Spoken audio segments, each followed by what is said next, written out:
Welcome to Talking About Sports, the Carolina's #1 sports podcast. We're here at the Dilworth Neighborhood Grill with an all-star panel. Jeff Taylor, the winner of the what they call that race? I can't remember it now. The ADSN 150 over at the Victory Lane Car. Rubbin's Racing. Rubbin is racing, and Channel 3, Channel 46. TNN's race day from the old days, Jeff. Back in the day. 8. Yeah. TNN race day, And the new owner, well, not the new owner, you're just the owner of Will Brandit, a new Congratulations, venture, dude. by the way. Appreciate it. William Wilson. Yeah, I appreciate it. Yeah, it's one of those things just came out of they say necessity is the mother of all invention. So, I just had a need. I started this company to do that, and it looks like me and Jeff can be doing some work together from that. I just don't know the right people except for you guys. Guys, anybody watch the ESPYs last night? I watched some of it. You see I did not. Rob Mendez acceptance speech or Bill Russell? I like Bill Russell, by the way. I saw I saw it on Facebook and stuff like that on the web, and wow, what a speech!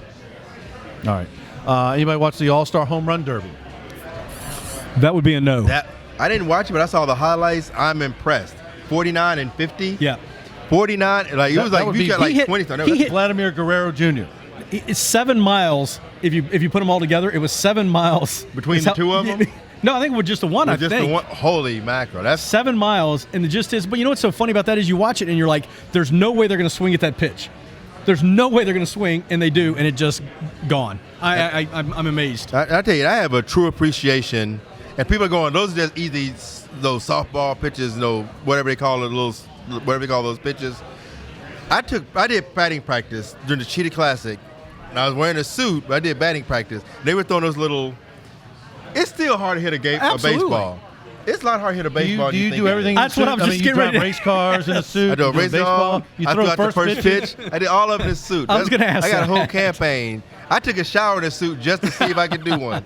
I took a shower. I looked ridiculously stupid. I'm gonna do it again and put it on in social media just to see taking a shower in a suit. Well, I think I was caught in lap traffic, both of you. I think I would have been more competitive had they not been at the rain, not shortened the race. But we'll get to that in a minute. You got caught in lap traffic because you're going slow. There were a couple of parkers. There were a couple of people who just parked it after a lap.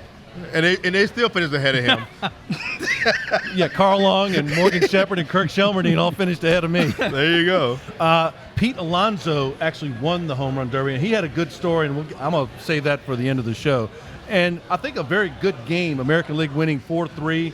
The guy, Bieber, not Justin, but the pitcher for Cleveland. Right. Threw a 1-2-3 inning. He got MVP. I think it was more of a hometown deal. Fifth inning, yep. Because the guy from the American League hit a home run that gave them the win. Right. So, I don't know. It was a hometown deal. Yeah, that's nice, but let's talk about what the rest of the country's talking about. Well, hold on. I'm going by the lineup. I get in trouble for veering off. I don't want to get fined.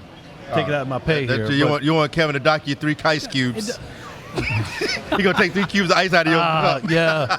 The Dominican Republic's El Marciano is a 16-year-old baseball phenom. He signed a minor league contract with the Yankees. So they signed him through their international signing pool. It's fairly new to the collective bargaining agreement. They're trying to level it out so one team just doesn't buy everything. He got $5 million of their salary allotment, which is almost 5-6, and I'm not good at math, even though I didn't go to Randolph-Macon. Pretty missing that education. Even they're pretty much. That's like 5-6. That means you took like I think that's a huge. That's So literally everything. Real bad. It's basically he wanted him real bad. He's 5'11". The previous record during the international signing pool was $3.2 million. Mm-hmm. A lot of teams want to space it out because they want to sign other guys, mainly from the Dominican Republic or Venezuela or Mexico, Nicaragua, wherever. Mm-hmm. So they want to spread it out, and your top couple of guys may get a $1 or $2, $3 million, but I think that's big. But that's the New York Yankees. They're win or go home. Yeah, but the Yankees got so much talent just sitting around. They've got talent that most teams would die to have that they're never going to actually try to use. But he's probably at least 4 years away. He's 16, so he's probably 4 years away. But that's still what gets me. 16. I mean, a lot can go down in 3 or 4 years. I mean, you're talking about a young kid, and I know baseball does it that way where they sign the young kids, but 16 years old, you prove to me something, and then we'll give you the money. But when you don't have a salary cap, that's I know. The kind of thing. People, you can take risks when there's no punishment to it. Right. The Yankees print their own money, so this $5 million. that's like 25 cents to them. Right. I'm They against don't salary really caps care. in every sport. That's just me. And I'm all for salary cap. And hope he has a good attitude toward it. You know, you hand a kid, a 16-year-old, $5 million. Yeah. Who Hope knows? he has a good money manager. You kind of well, the thing is, if he still loves the game, he keeps playing ball, he's going to just keep making money, making money. Sure. So I mean, he's playing in most likely the Dominican Summer League, which a lot of teams have representation down their camps, and they have scouts down, especially in the Dominican Republic, which is, you guys know, it's really the hotbed of all international baseball. That's where a lot of every shortstop in Major League Baseball probably comes from. A lot of pitchers. But it's also the place where every time I see an American go down there and end up on the news, they die. They drank something and they died. They're all scouting baseball prospects.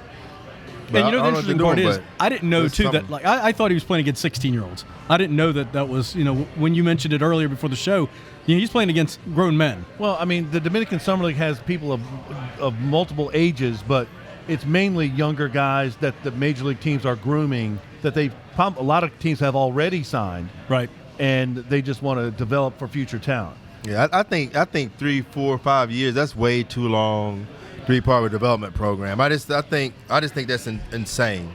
But if that's the way it works out, that's the way it works out. Hey, our buddy Mountaineer Mike Freer watching down in Orlando. Oh, there you go. I need to log living on. the tax-free life down there. Wonder how the weather is. Probably warm and sunny. You know, now he's playing a lot of golf down there. By the way, I think one thing that came out this week, I think very forward-thinking, Jeff. We talked about it before the show. The Chicago White Sox put Major League Baseball's first pole-to-pole netting up to protect fans. I think that's a very good situation. I'm hoping all other teams follow suit. Yeah, when that guy, there was a little girl that got beamed, you know that.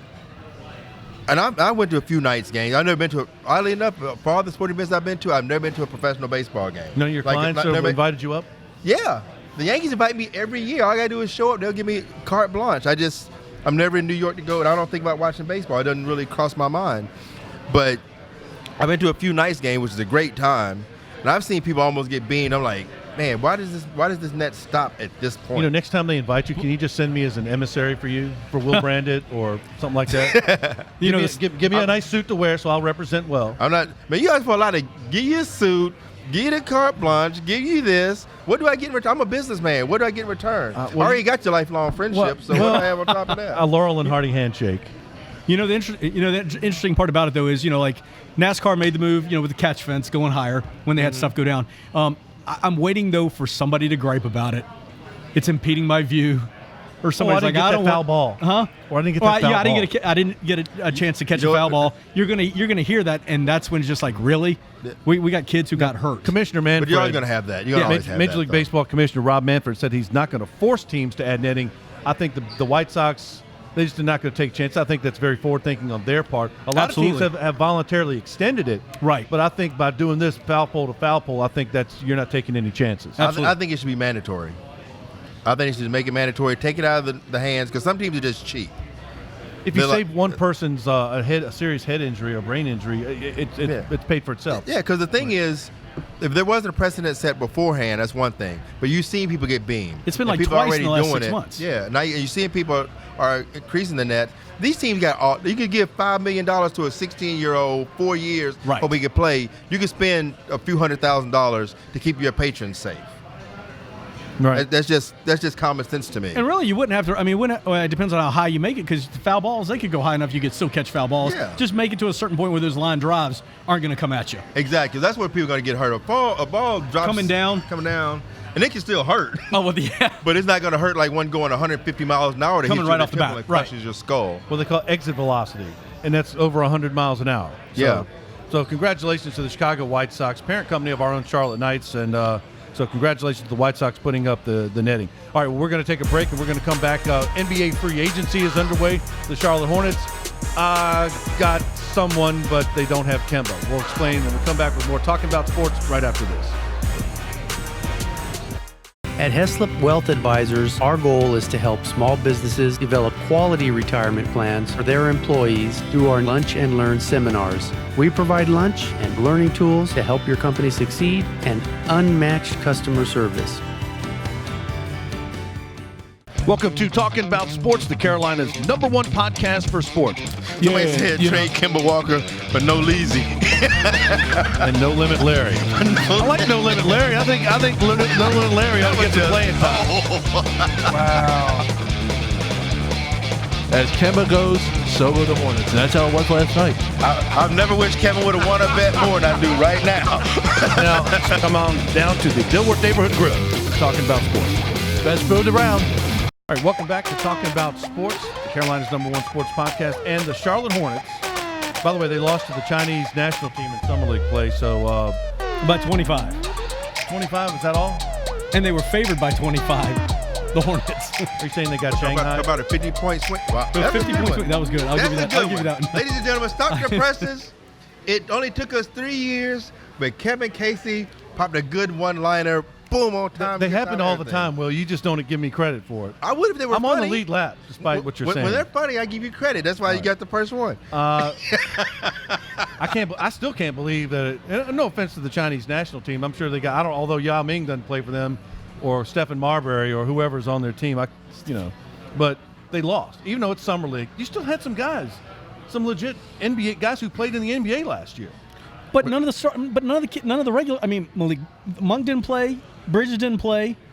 And you had nobody play. I mean, it was like so. But even then, said that about last season for the Hornets. Yeah, too. Well, I know. Yeah, when you got guys in the game that weren't in the game here, they're not even in the regular games here. Right. And I think some of these guys probably just figured it's a Chinese team. They probably just slept through it. The Chinese team said, "Hey, this is our chance to play NBA player. This is a big deal. This is our Game 7. This is my chance to make a name for myself. We beat an NBA team." They got up for it. Kemba Walker's gone, so some people got their wish. The Hornets have replaced him, if you will, with what's his name? Was it Clifford Rozier? Mike Terry. Rozier? Terry Rozier, one of them. Was it Mike 3 years? Rozier. 3 years, like 58 $48 mil. That's. I don't even. Well, I guess they figured the Batum contract wasn't bad enough. Right. Let's just sign an even worse contract. Let's spend more. To your point, Will, DeLon Wright and Tyus Jones, formerly of Duke, played for the Minnesota Timberwolves, got half that. Would you rather pay a guy like Tyus Jones? Well, I think I would. Well, half that. Give me two guys that take half over one guy that takes whole. Give me strength in numbers. I can split these guys up first half, second half, and get. You know what we're becoming? You know what the Hornets are becoming? The Cleveland Browns of the 90s and early 2000s. Stop insulting the Cleveland Browns like that. No, that's true. I don't. Because the Cleveland Browns were an inch away from a foot away from a Super Bowl. I'll say this: I think the Charlotte Hornets are becoming the Washington Generals of the NBA. If you know the Harlem Globetrotters. I want to disagree, but I'm almost I think they beat the Globetrotters once. They beat them a few times. They beat them a few times. Okay. There may have been some kind of action on the line, but we don't know about that. But I think it's at some point. We've had 2-3 GMs. I think 3. They keep making bad decisions. Rod Higgins, Rich Cho, now Mitch Kupchak. You think Mitch Kupchak is doing a good job so far? No. Well, 3 years, $58 million for Terry Rozier. Need I say more? And what you don't want to hear? Go ahead. Sorry. At some point, maybe it's not a GM issue. Maybe it's above him. Well, that's only one man up. Well, that's the owner. In sports, in today's world, what are you doing for me today? But Michael Jordan owns the team. He can do what he wants with the team. Exactly. Free enterprise. He can do what he wants with the team until nobody's. They called me the other day to see if I wanted season tickets.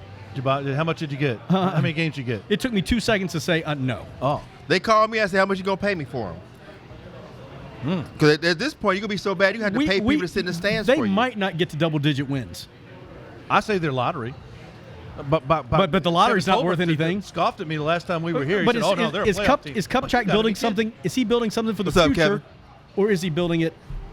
It's obviously not for now. Well, see, but how are you? How are you real bad to get real? He's good. not. Yeah, but how are you building for the future? We signed a 3-year, $58 million contract. You'd have been better off keeping Kemba. Absolutely. You'd have been Jeremy Lamb. Oh, right. Kemba's. Yeah, you'd have been better off. You lose both of them. Yeah, they were. I didn't think they could get much worse. I figured, okay, you get rid of Kemba, even though it's a big loss, but at least now you got some cap room to bring in some people to start building for your future. Now then you tie up $58 million to Terry Rozier, who and you're a sports guy. You can't even remember what his name was. I'm a casual sports. Where did he guy. play? I'm sorry, I don't even know who he played for. Boston Celtics. All right, they were good, and he's a decent player. But he's not. Like you said, he signed 3 other people signed for half. I would that rather money. have Tyus Jones for half that. 3 years, $30 million. I would rather have Tyus Jones. The fans are not going to fork out money to come see this team. Now, here's something that could change that. And your point, Will, you'd rather put that $58 million towards something else more valuable. A guy on the trading block right now, mentioned by Brian Windhorst and Stephen A. Smith, as one of the teams mentioned as a dark horse with Orlando for Russell Westbrook, is the Charlotte Hornets. Would you rather put that money towards Russell? He's available. Yes. Yes. He's an impact guy.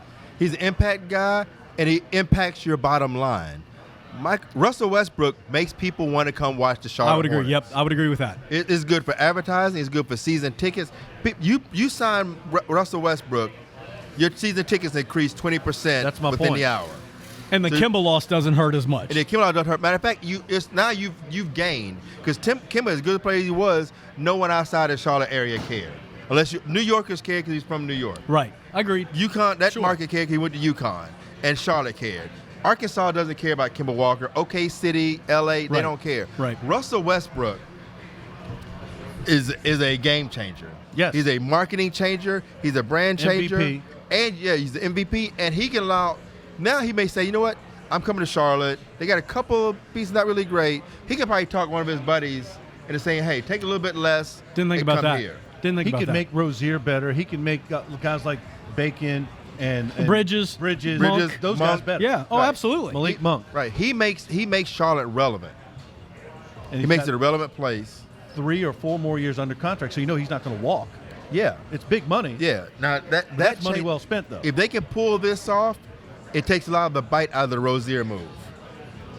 You still paid him. You paid him $20 million minimum, too much, but it takes some of that hurt off because now because right now Rozier is your guy. You got to sell tickets to. I'm not buying a ticket to go see Terry Rozier. No, I'm absolutely buying a ticket not. to go see Sure. Russell No, Westbrook. right. What about Absolutely. free agency as a whole? I wouldn't have paid Kevin Durant that money when you know he's out for 1 year. Now I think, as my friend Chandra Tyler, the only Oklahoma City Thunder fan that I know, now you know where I'm coming from. You saw how Kawhi Leonard destroyed the Spurs. He's now destroyed the Oklahoma City Thunder. So there you go. Benedict, traitorous, seditious Kawhi Leonard. He's now with the L.A. Clippers, and instead of giving him a 4-year, he gives him 2 years with an opt-out for a third. So, but he got Paul George. They're going to be good for at least 2 years, the Los Angeles Clippers. Now, The Mike win now Freer- mentality. Now, Mike Freer disagrees with us. He says you let Kemba go and bring in Russ would be a horrible decision. Well, Mountaineer Mike's a smart guy. Well, and he is a smart guy, but I'm looking at a whole. I'm looking at what generates excitement. Because let's face it, Kemba, we stopped listening to. Kemba was that coach that players stopped listening to.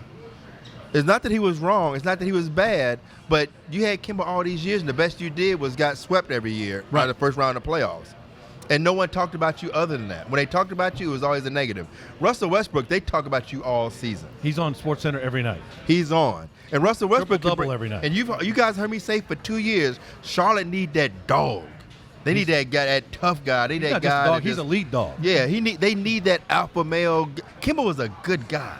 Number 2 guy. Great guy. But Kimba's not that guy that's going Russell Westbrook will get in your face if you're not performing. Oh, yeah. Russell will get in your sideline and go, hey, get off your butt and go out here and play some ball. Kimba's not going to do that. Kimba's a nice guy. Kimba's not going to.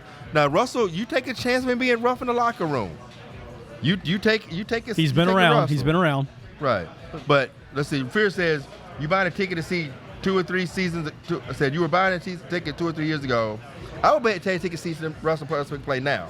I'll Sure, buy a ticket absolutely. today to Absolutely. go see Russell Westbrook play. I haven't paid for a ticket to a Hornets game or any sporting event in so long. I don't even know what the tickets actually look like. But I would pay to go see Russell Westbrook play for the Hornets. Another free agent signing, lower tier, but how about let's say you give your word, like William Wilson, you've just agreed in principle without signing a contract. Yeah, I'm agreed that I will give you this suit for this price, and then another guy says, well, you know what, I'm backed out. I'm going to a place called Express and get a suit for maybe a better deal.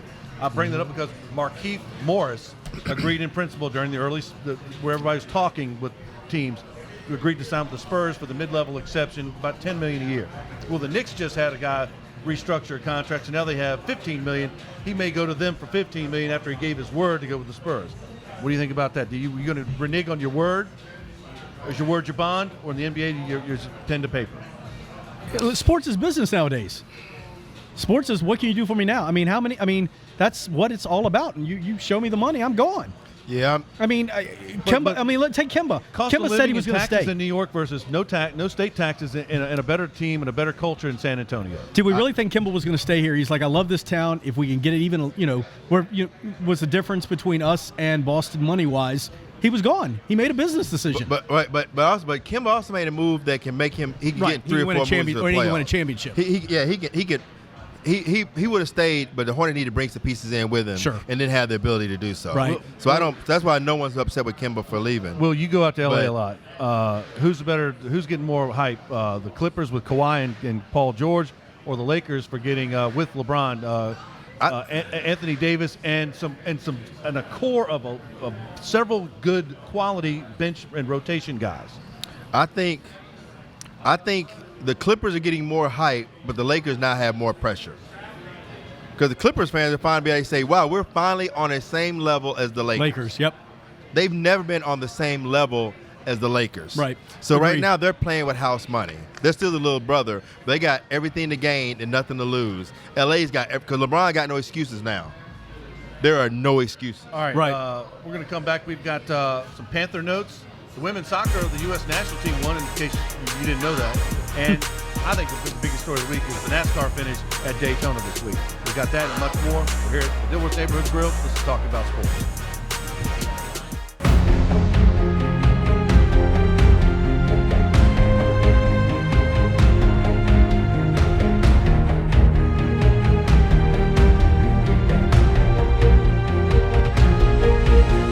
When I answered the phone, that's when, I was told that Mike Jr. was injured.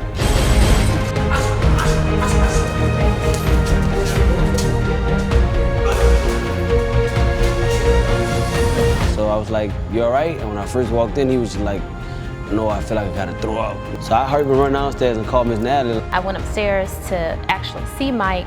He seemed to be in pain. I remember just hearing her voice, asking Mike, am I good? But, since I was breathing heavy, not feeling good, I couldn't, respond. He was still throwing up and his breathing was labored, and it just put me into an alarm state. So I was afraid he was gonna go in a coma, and I didn't want Mike to go unconscious. I said, I'm going to call the ambulance. He just got, it sounds like he got punched in the eye with a thumb, so now he just got knocked vomiting. It was a pretty scary moment for us. I knew it would be a matter of time, not even a matter, before Mike was on the road. And by the time he called me back, he was on the road.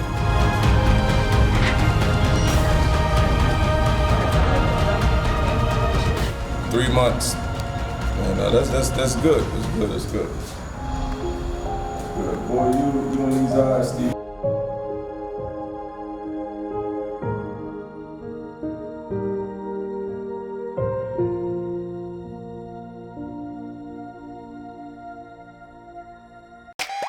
All right, welcome back to Talking About Sports, guys. Best team. To finish the NBA discussion, should free agency happen before the draft or as it is right now after the draft?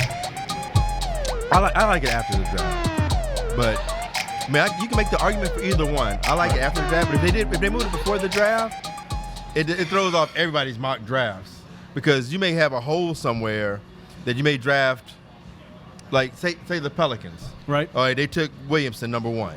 Well, free agency, you bring in somebody that you can get cheaper, that can give you what Williamson's giving you. Williamson may drop down to 4, 5, or 6. Nah, he won't. Yeah, he will. He was going to be the number 1 no matter who No, had no, to pick. no, but you don't. Well, if you don't need Zion Williamson, why do you sign Zion Williamson to So a you trade to the a pick first then round? and get other assets. Either way, you either trade him either way. But either way, I'm saying he moves down potentially. You trade the pick, or you just say, you know what? Wait. Well, plus, why trade up? If I know you don't need him, why I'm going to trade you when you don't need him? I can just get him now at number 2. I think cheaper. We disagree, but I think Williamson's a generational talent. I don't think he's a generational talent. I think he'll be an average. Right. I think he'll be another Duke player. All right, one guy who is in the NBA, but he's causing a problem in college basketball, potentially for NC State, is Dennis Smith Jr. Former head coach Mark Gottfried and the program, Jeff Taylor, I think have been notified of, at least 2 out of 4 violations that are serious. Cash money, straight cash, homie. Supposedly $45,000. Cash, straight cash. 45 G's. They bought him a Lexus. I mean, two of 4 are level 1, and level 1's enough that they could lose the program. Or they're going to come down on them hard, and like we said during the break, I'm curious to see if the NCAA makes an example of them.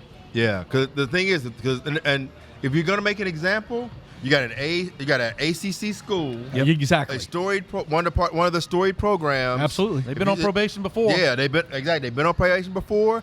Football and basketball with the Chuck Amato thing. And they can say, you know what, Jim Valvano. If we can put one of them SMU death penalty type deals and say we're gonna pull your charter. But you know, because they'll do it at NC State, in the ACC, they'll do it anywhere. And you know, the sad part is, reports are that obviously Gottfried knew about it. He's denied it. And the sad part is, and I know they'll come down on him hard. Sometimes I hate though the coach is gone. And it comes down on these kids who had nothing to do with it whatsoever. If they knew a couple years ago when they let him go. I think Kay, is she the athletic director? They let him go almost mid-season. She knew. Kay Yao? Yeah. The athletic director, you think so? I think she knew. See, the thing he was there then. Here's the thing with sports, especially with basketball. Your assistant coaches can do so much little shady stuff that you really don't know anything about. It was an assistant coach. Yeah, I'm saying that those kind of things can happen. Theoretically, it's not like football. The head coach knows everything that's going on. Right. Jim Tressel knew everything that was happening. Right. He knew. Sure. This basketball, you got this relationship with this AAU coach over here. Mm-hmm. You slide some money here. The AAU, it's so incestuous between the AAU and these assistant coaches and coaches. Make sure and the shoe deals and all this stuff that goes together.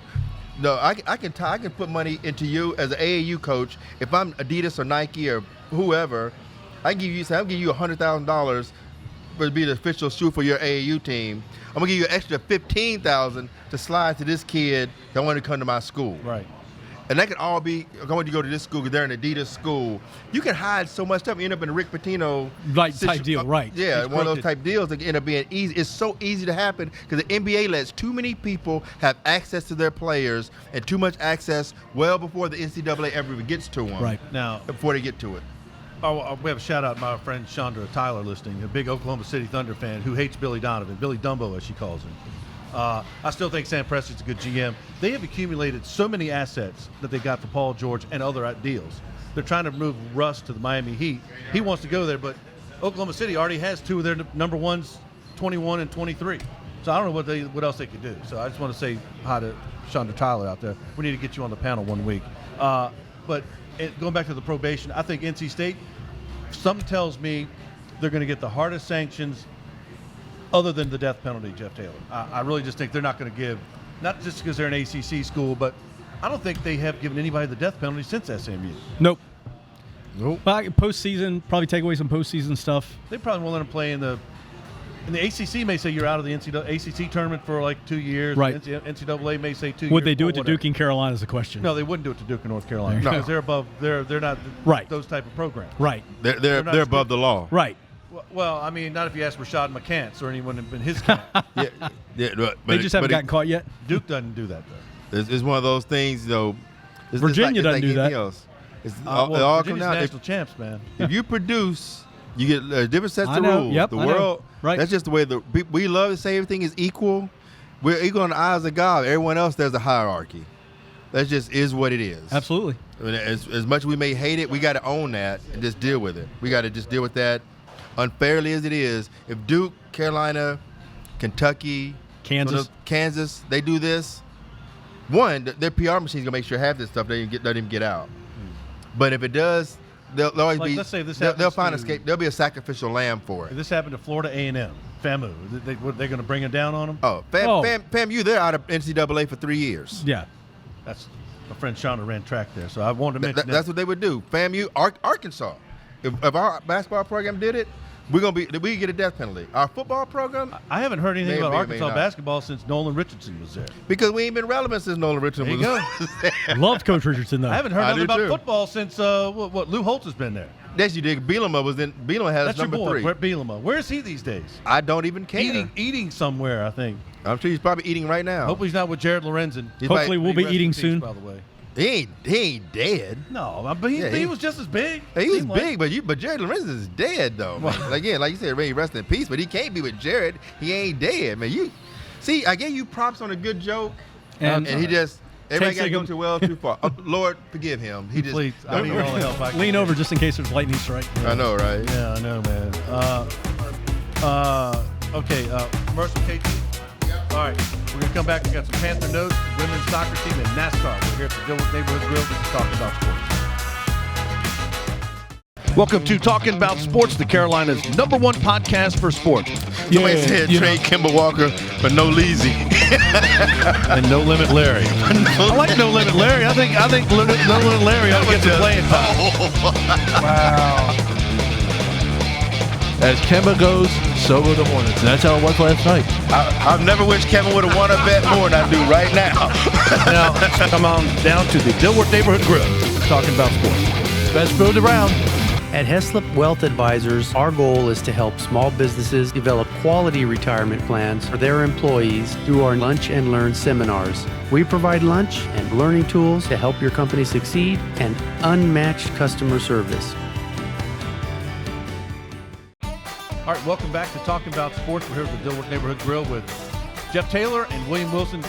Will, you were one of the first NASCAR pioneers on pit road. You were a two-time pit crew champion as a jackman for Ted Musgrave.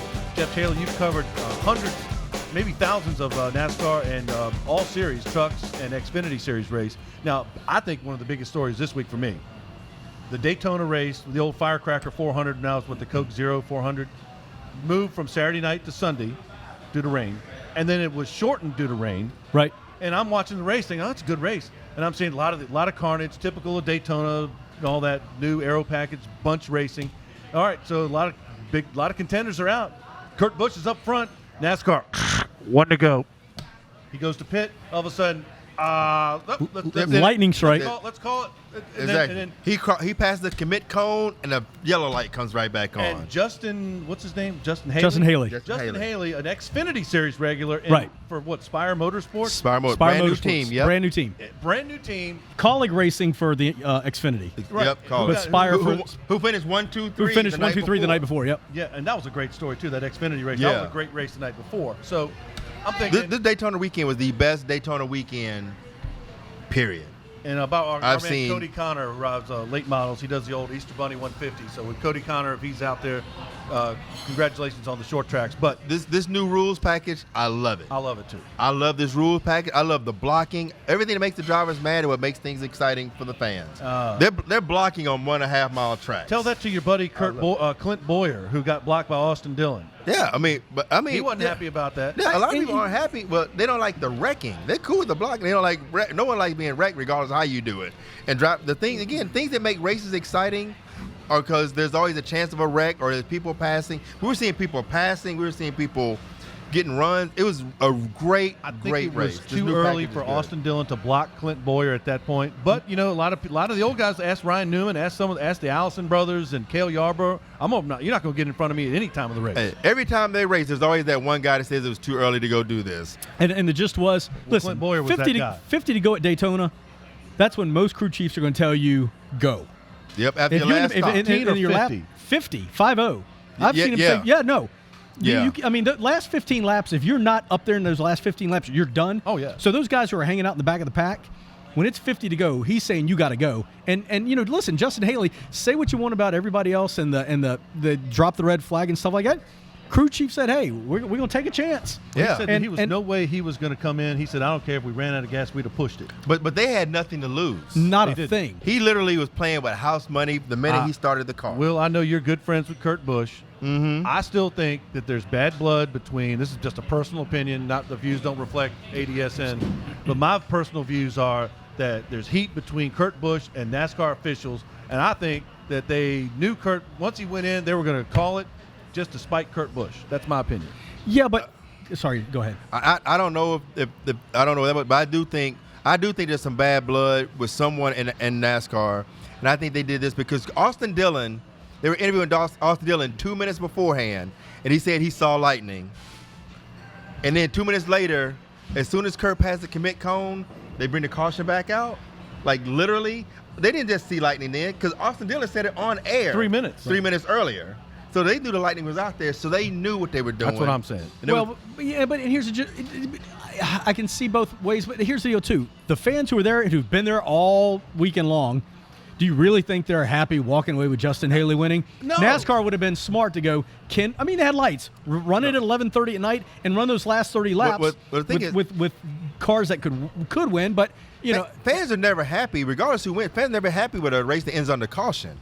Well, that's true, especially Daytona. Yeah, I agree. 98 Daytona 500. And you spent an extra day at the track. You spent another night getting hotels and food. You've invested even more into it. Some people extended themselves financially to be able to stay there because they're like, I put so much into this. I got it. I can't spend $2,000 and not even see the race. So they get another hotel room and all those types of things, and to have the under the caution, they're never happy anyway.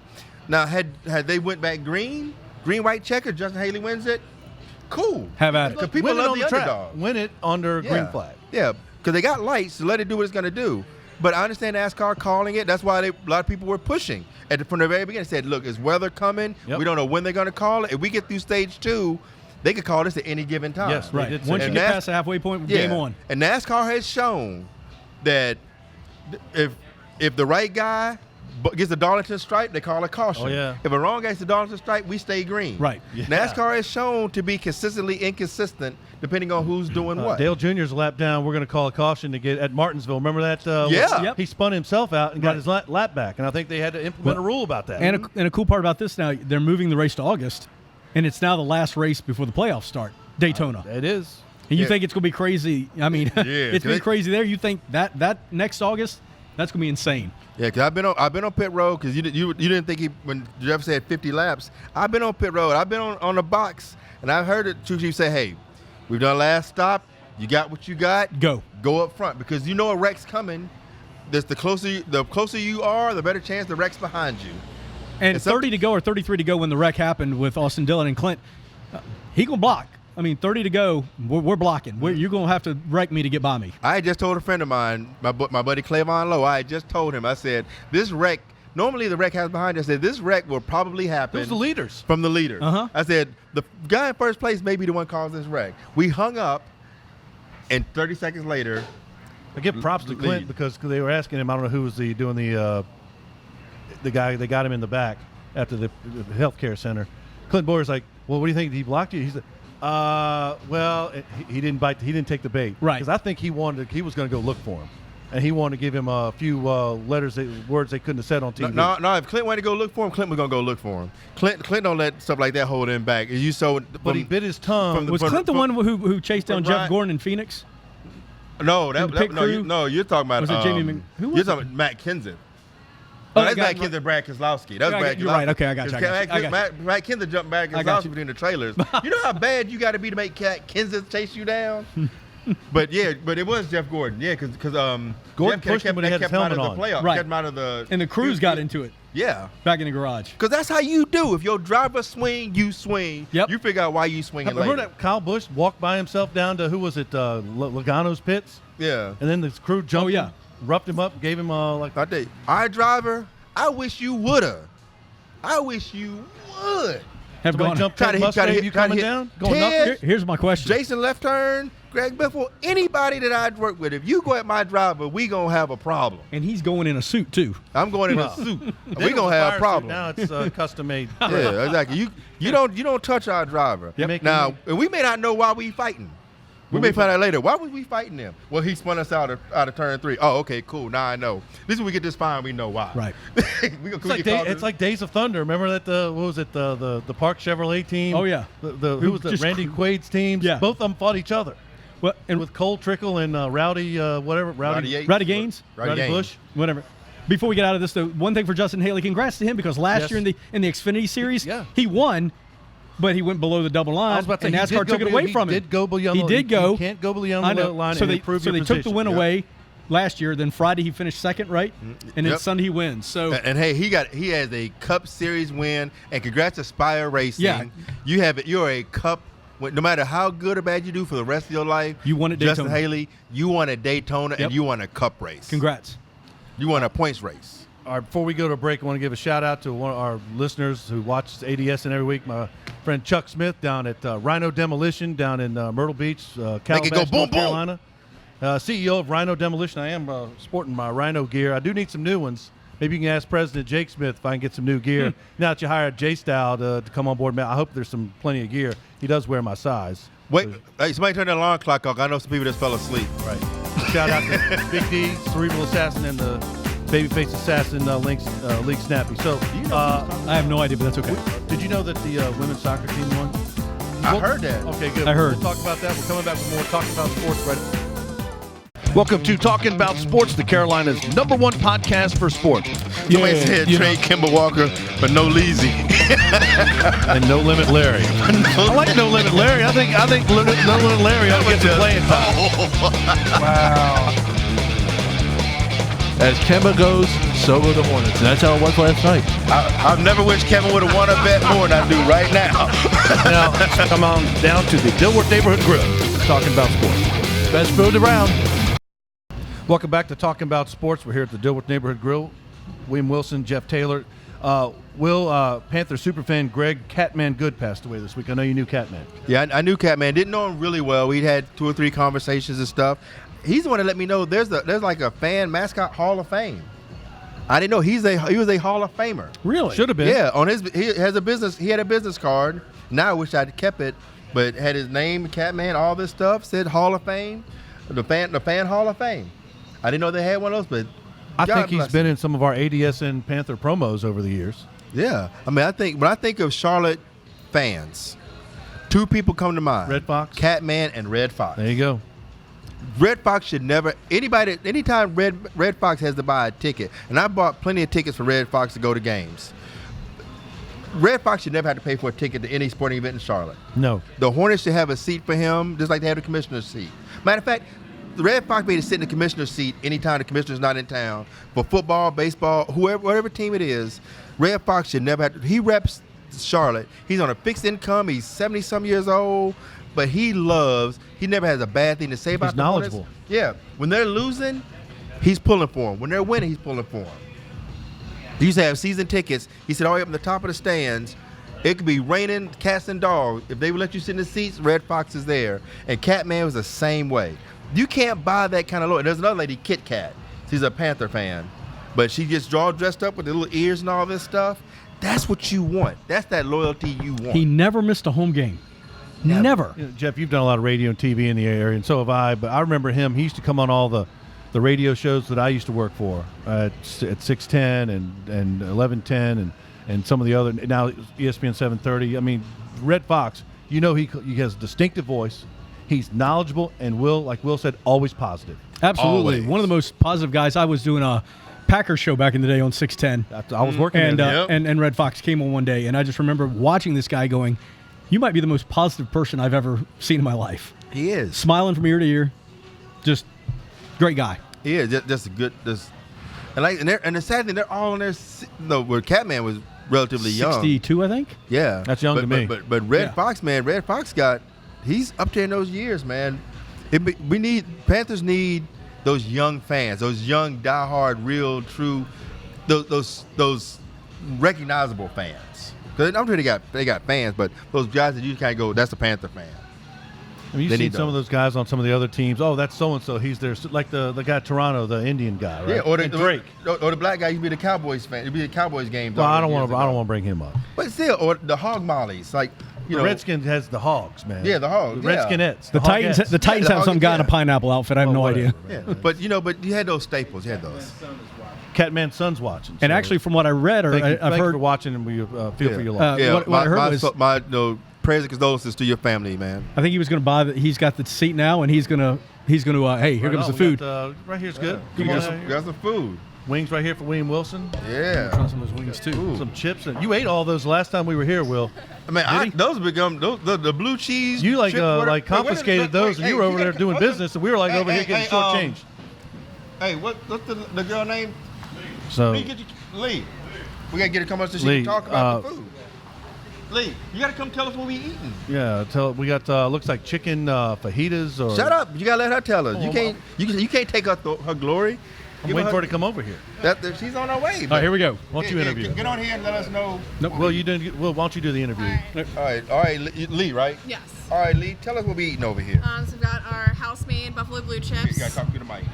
Our house-made buffalo blue chips. On the left we have, and then in the middle we have wings, spicy sweet and Cajun garlic, 2 of my favorites. And then we have quesadilla over here on the right. Did you pick these 2 wings? Did you pick these for us? I did. Because they're your favorite? Yeah. You said it's spicy sweet, The and dry Cajun ones. garlic. and Cajun garlic. I like the dry All ones. right, sweet. Awesome. All right, so who's your favorite team? My favorite team's the Eagles. The Eagles. Are we talking about You can be going now. Cut her mic. Cut her Cowboys mic. fan. No, we just mess with you. Yeah, we can still be friends. What about basketball? Basketball, Wizards fan. Wizards? Wow. I finally have met Going one all over person. the place. Yeah. 76ers. Why don't you like the Why don't you like the Redskins, girl? Come on. Because I she's know, got my sense. mom, I crush her every day. She's a Redskins fan. Well, I love so- your mom. You know, your mom has some sense. I don't know what happened to I'm you. a Cowboys fan, so I There's got no it. sense in fell there. off somewhere. Yeah, you must have. But thank you so much. You're Thank very you so much. welcome. Enjoy, guys. Thanks. She should listen to her mom, man. Go with the Redskins, man. And by the way, I didn't have any of those blue deals over the chips. Blue cheese I will pass You those because I'm confiscated not. them I'm a couple not weeks a. ago, I'm not a Will. blue. It's cheese. not like I ate. It's not like I took big handfuls and ate them. Trade the fajitas for Jeff I'll do the Taylor. fajita. Yeah, you can do that if you want. Trade fajitas to Jeff I'm gonna Taylor. make sure we get the for a wings player there, to be too. named later. For Cool. Awesome. Thank you. All right. for Marcus Mariota to be named later. There you go. All right, what's next? How about some bad news if you're a Panther fan? We're going to talk soccer. Kendrick Norton, who was drafted by the 7th-round draft pick of the Panthers, was in a car wreck, severe car wreck, and amputated his left arm amputated on the scene. Yeah, on That's scene. got to be bad. F-250 truck. He went on the off ramp, hit a concrete barrier, and it rolled 6 to 7 times. What was 6 or was, he- 7 was he going? times? Was he going too fast, or like what caused the wreck? They have not completely put all the details out yet, so I know the NFL is going to pay for the surgery and all the hospital stuff. NFL is, and I think the Dolphins are going to do something, but I don't know if it's. I haven't heard drugs or alcohol. Have there not was heard also that. a 2015 Maserati involved in this incident also. So it could be a racing type situation. Is what you're, So- it could be I hope involved. And it happened on an off ramp. That's like bump drafting in a turn. That's Yeah, that's just bad. I hate that. But the thing is, for you to flip a F-150 five, Right. 6 or 7 times, you had to be going really fast. Because on on ramp, by default, you get on the off ramp, you're slowing down right. by default. So you flip a F-150 that many times. I didn't know it was on the scene. They amputated the On the scene. On the scene. That's bad. Wow. Yeah. I can't even keep pit road speed on in my Jeep on. I'm getting black flagged. I'm going I know. so slow. We've seen you drive that go-kart. We know pit No, road I speed will was be in a trouble. traffic. That's the only reason Was he I doing was pit road behind. speed on the track? I don't think he was doing pit road speed. I think he was just doing. There's just mercy speed. You guys are not giving me any breaks at all. Wait, we saw Kevin put the video. I was like, wow, where's Miss Daisy? Well, those guys. I thought he was driving Miss Daisy.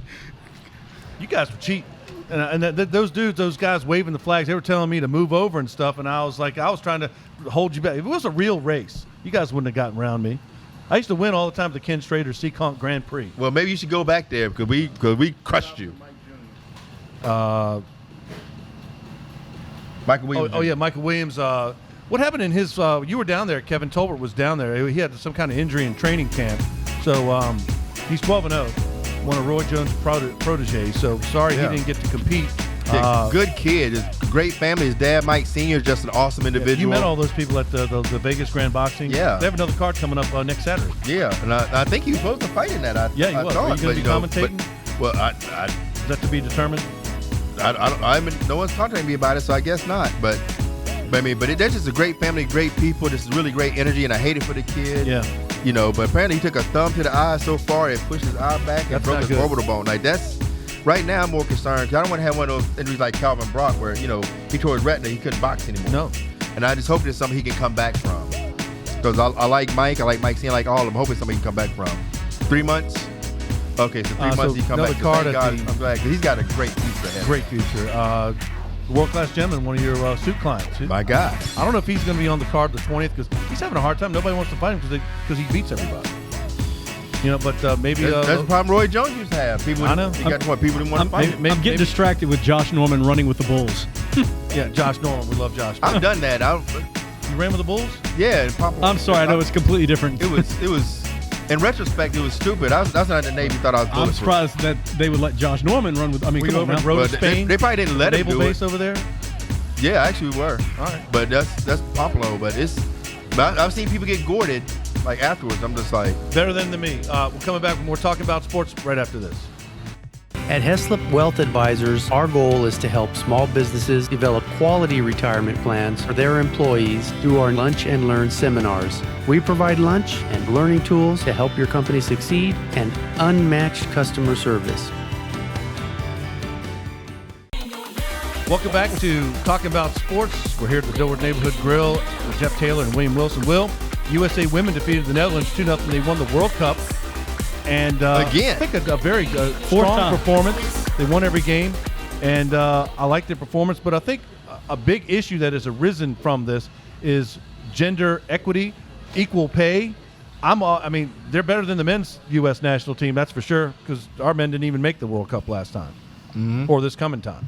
yeah, I mean, it was great to see. Shouts out to them for winning again. You know, I think it's ridiculous how much crap Amy Morgan caught for doing a little tea thing with the stuff you see men do when they celebrate. That was bogus. Yeah, It was a great celebration being against England. Exactly. You know, she's right. She said men walk when they grabbing their crotches, they do all this other stuff. Right. We just let that go. She sips the tea thing, and suddenly it's the worst thing ever. This double standard has to stop, from whether it's pay or anything else across the board. These women are producing. They're the perfect result and tribute of Title IX working. And they do it the right way. And what's gotten me ticked off is the people who are like, well, they're just using their platform to do it. Well, that's what you do. That's what you're supposed to do. You take advantage of the platform, and they deserve everything they've talked about. Ticker tape parade in New York at the Canyon of Champions or whatever it's called. They did a wonderful thing for our nation, and you know, they had fun and they represented well. And if this is the platform they want to use to talk about the pay and talk about anything else, let them. Because the thing is, have at it. If they don't talk about it now, when will they talk about it? Right. When is the proper time to have real important conversations? We talk about some of the dumbest crap ever on this show. We spend 15 weeks talking about the Hornets when they're not even playing. We do, because that's what people want to hear. It's not addicted, Kevin. Right. Because people will talk about the dumbest. I want to say another word. I know you do. But we'll talk about the dumbest stuff for weeks and weeks and weeks and weeks. But when something actually relevant, all of a sudden, like, this isn't the time to talk about it. When is the right time to talk about women not getting paid the same Is the expression "strike while the iron's hot" have any relevance? Exactly. They won back-to-back championships when the men could not produce anything. When they were an embarrassment. The women have shown up, showed out, and performed and produced every time. They have earned the right to say what they want to say whenever the hell they want to say it. And they should get paid more money than the men because they produce more than the men. People play. I was in a barbershop, nothing but brothers. We talked about the Hornets in 2 weeks. We spent 30 minutes talking about women's soccer. Right. I've never been anywhere to talk about women's soccer for that long. I was about to say, when was the last time that happened? Never. Exactly, ever. And the ratings were, off the chart for television. I'll say this, and I'm with you. I think they deserve at least equal pay at the minimum. But compare revenue to the men's World Cup ratings and attendance, and let's say the NBA and the WNBA, the World Cup of men's ice hockey, the women's World Cup of ice hockey. I think that the women don't draw the ratings or the revenue in those other sports. But in this case, I think they did should we just celebrate this thing and not worry about the rest, or what? Well, the thing is, things to be commensurate. Things to be compensatory. Now, I'm not saying, if the men's rating is this high here and women's in this, or vice versa, I get it. But I get to be in some difference because it's not always necessarily equal across the board. But it should be closer. I think it should be closer. I think the women should get paid more money than the men. The men would have got, $1 million? I think so. And the women got $200,000? Yep. 5 times? 5 times? Really? 20%? Right. But you're also getting to the point, too, if let's say we still, you talk about like NBA and WNBA and stuff like that. Look at how many NBA teams can't even sell out anymore. Yeah. They're drawing the same numbers that their WNBA team does. It's like football's a different ball game, but What's up, Eddie?